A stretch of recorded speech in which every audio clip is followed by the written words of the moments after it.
So when I make the statement that Jacob shows us how to get over ourselves, the way you need to understand that is when God chooses you, then that's the end of the story. But sometimes the disqualification comes because of us. One of the first times you ever see God ever get angry in the Bible is not because of sin. It is in the book of Exodus around chapter number 3 and 4, where God calls Moses to lead the people and go speak to Pharaoh. And Moses tells God, I have a stutter. And God says, don't worry about it, Moses. I'm going to be with you. I will be with your mouth. In other words, I'll cover your stutter. I'll make up the difference for whatever your issue is. Just go do what I said. And the Bible says that Moses says, God, that's cool. Like I believe you, but you know what? Still get Aaron to do it. And we see for one of the first times God get angry because Moses disqualified himself from what God called him to do. I came to talk to somebody this morning because you have been chosen for the next move of God. You are a part. I just need to talk to somebody here today. I want you to hear me. I want you to hear me. And I feel the Lord in this room. Look at somebody and tell them you've been chosen for the next move of God.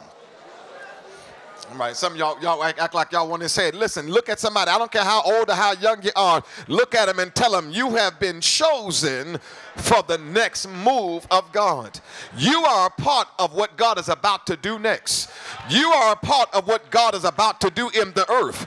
Not only for your generation, but what God is about to do in the earth through you is going to affect generations that's going to come behind you. Somebody shout, I'm a part of the next move. And I want to tell you this, that Jacob shows us that even with all your insecurities and issues, that you got to learn to say, if God chose me, then I'm all right. I don't want you to look at nobody else and I'm going to leave you alone, but I want you to say it over your own life. Say, I'm all right. No, I need you to say it with some confidence because the devil been trying to make you feel disqualified. The devil been trying to make you feel like you're unworthy. The devil been trying to make you feel like you can't do it because God has called you to do some big things. He's given you big visions. He's given you big dreams. He's given you big goals. And the devil's been trying to make you feel like, oh, you can't do it. You don't have the qualifications. You don't have the education. You don't have the credit. You don't have the skill set. You ain't been saved long enough. You ain't been pastoring long enough. But I came to tell you, you got to let the devil know, I'm all right. Yeah. We're going to get there. The reason why this is so important, is because when you understand God's choosing of Jacob, Jacob is an ordinary person that has been chosen by God to do some extraordinary things.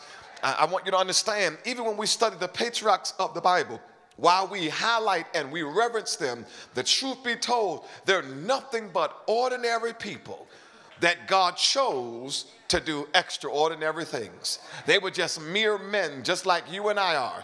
They were just mere humans, just like you and I. But they answered the call of God. They were just ordinary, but they were chosen to do extraordinary things. And I want to just pause for a moment to let you know that you have been chosen by God to be great and to do great.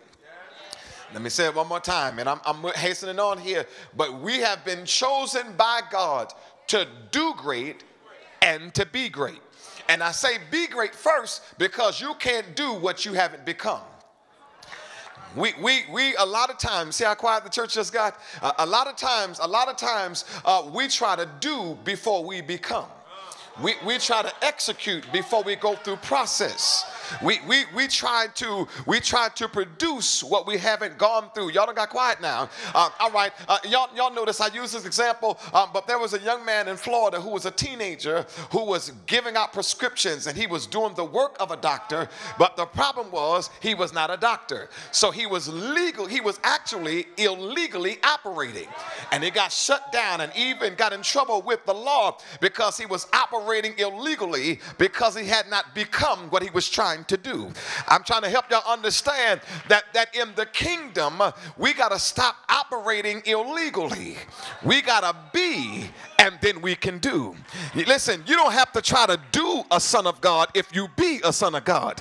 The Bible said, as many as them received him and believed, he gave them the power to become the sons of God. So when I become, then doing is easy.